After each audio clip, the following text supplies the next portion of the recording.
Hey guys and gals, Nary here from Drakewing Gaming, 7 months of the Gaming Drag. Today I'm coming back at you into the Let's Play episode of Dawn Chorus, Torulf's Path. So yeah, let's go ahead and jump right back into it. I'll save the Patreon stuff at the end of the video. Anyway, alarm chain, you were up, and let's go. Alright.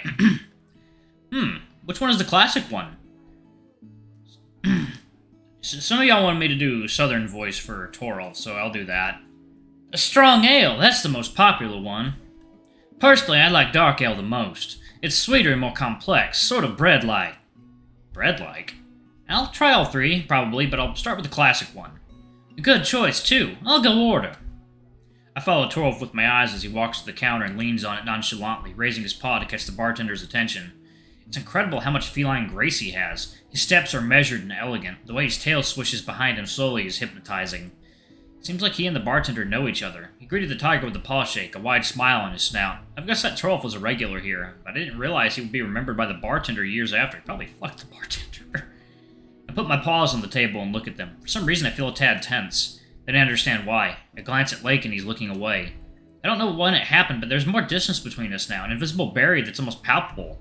I like to reach beyond it, but I don't know how. The right words don't come. So instead I try to just strike a conversation.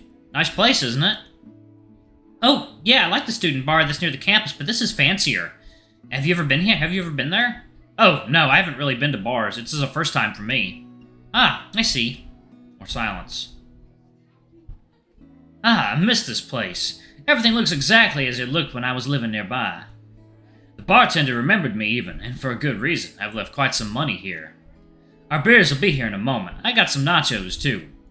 Nice! I like nachos. The bartender comes over after a moment, putting a bowl of 3 fancy glasses adorned with pink giraffes in front of us, all of them 330 milliliters. One was light-colored but hazy beer, one dark brown, and one dark with a reddish hue, all 3 within a thin layer of foam on top. Really fancy. You paid already? Yeah, I have a photo of the receipt. We can settle it later. So this is yours, and this one is for Lake, and this one is mine. Torulf rearranges the glasses on the table and takes a swig of his beer, foam sticking to his fur. Oh, I needed that. I taste mine. The taste is strong and complex. Much different than the beers that I'm used to. Oh, this is weird, and even this one tastes a bit bread-like. It's the yeast and malt, plus this beer is unfiltered. It's definitely on the yeasty side as opposed to hoppy. Do you like it? I think I do. It's interesting, at least. I've never had a beer like this. Now I'm intrigued. I'll have to try the others, too. Ooh, this is good. So nice and sweet.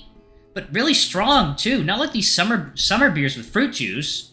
Oh, no, they're strong beers. Belgians really love their ales. I love these glasses, too. They're elegant but playful. Oh, they're Belgian? I got an interesting beer from this trip that's also Belgian. A guy at the beer store recommended it to me when I asked for something unusual. I think it was called Iambic? Anyway, if you'd like to try it. Both of you can come to my room sometime later today. With Torulf back, a delicate balance returns and I relax again. It's the 3 of us now, a group having fun together. Lake doesn't seem as distant either, though a doubt remains inside me. Is everything alright between us?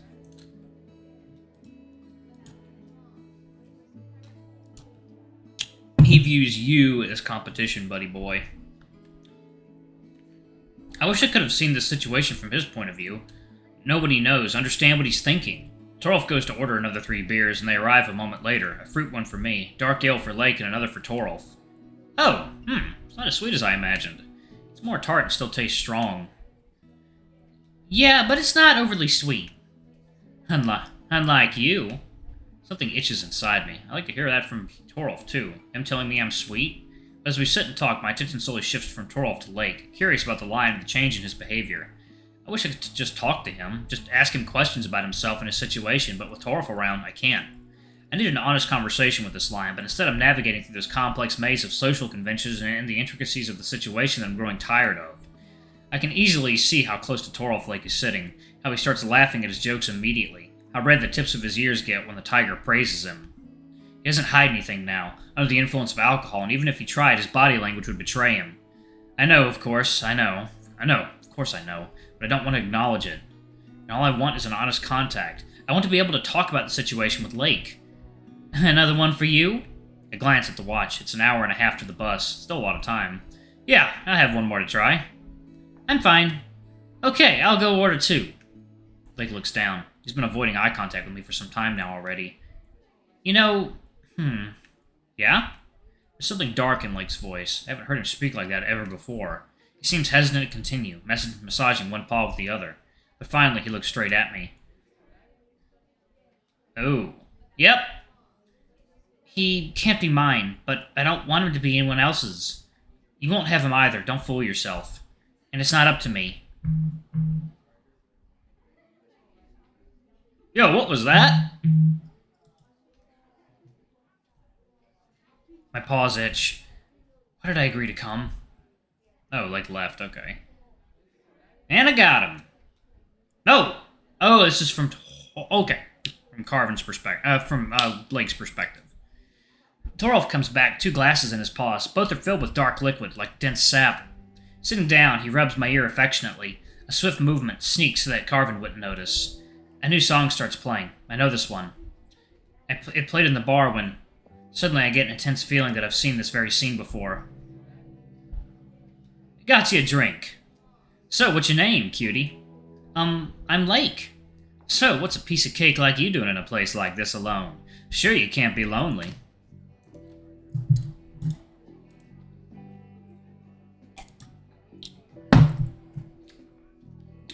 More than you would think. More than I can handle. Carvine downs half his beer in 2 gulps. He looks drunk already. This won't do him any good. There's something unusual, panicked in his eyes. I've never seen him like this. He barely looks like himself. He's thinking about my words. I hope he doesn't think less of me.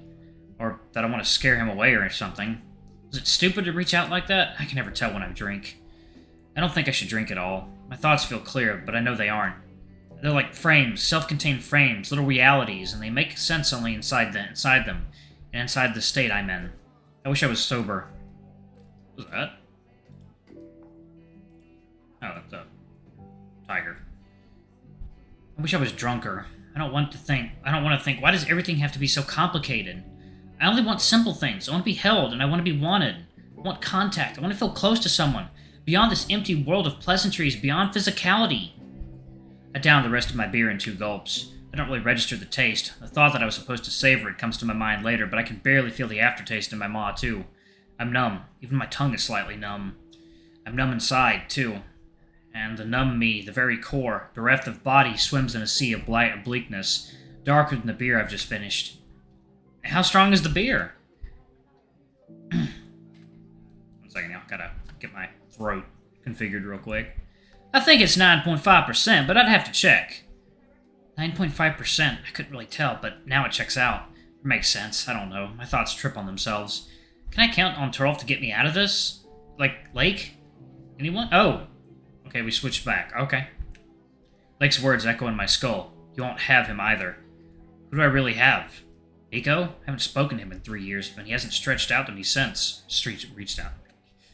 Who do I really have? That's why I have to cling to this thought, that I can find comfort in Torulf's arms. I'm sitting pressed to his side, like right now. Is he looking at me right now, even? I'm afraid to lift my head and see. So I keep leaning on him, holding on tight.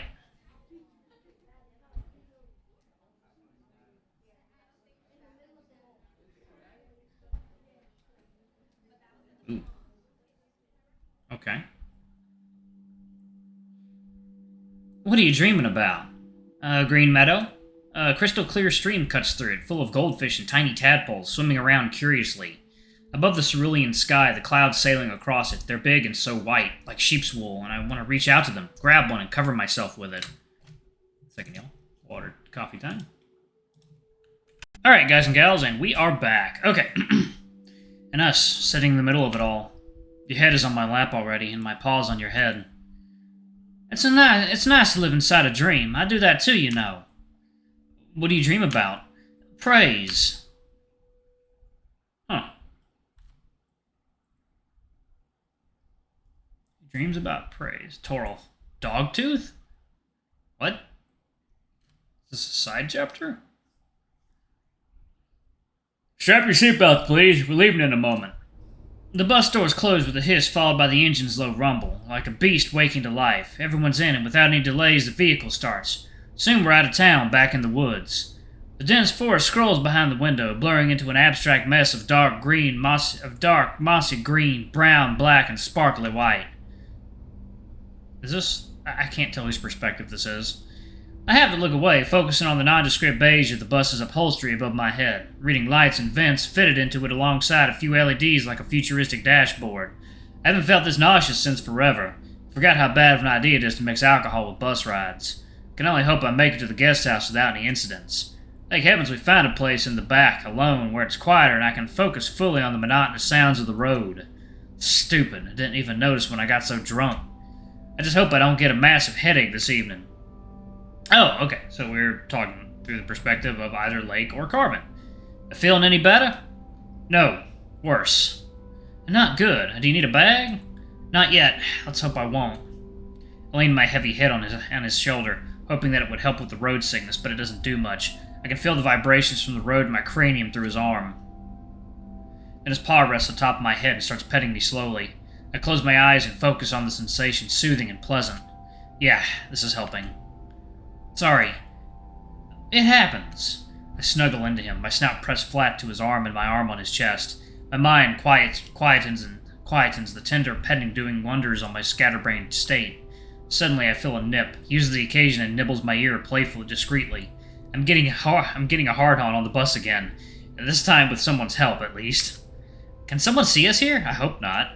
The back of the bus was pretty, but I think there's someone sitting behind us, so I restrained myself to slow strokes across Torulf's chest, muscles hard under the tank top and a sparse padding of fur. After 2 nights with him already, his scent feels familiar and comforting. He must have gotten a bit sweaty in the bar, because his scent is sharper and more pronounced now, but none less enjoyable. What even happened at the bar? It's a bit of a blur. I think I dozed off at one point, the lack of sleep catching up with me under the influence. I remember Lake's words, though. A shiver runs down my back, and I press myself closer to Torulf, seeking comfort. What could he mean? What surprised me the most was how unhappy he sounded. Coffee time. Done with the coffee. My thoughts feel muddy and the answers elude me. I can't wait to be sober. He didn't seem to be too happy that Torulf had to help me get back to the bus and sit with me. I'm not proud of myself either. I never thought I'd fall like that. A ray of sunlight shines on my neck like a touch of a caring paw, warming me up. I'm a cat stretching in the sun, a paw of universal love stroking over my quiet mind. And then I sleep.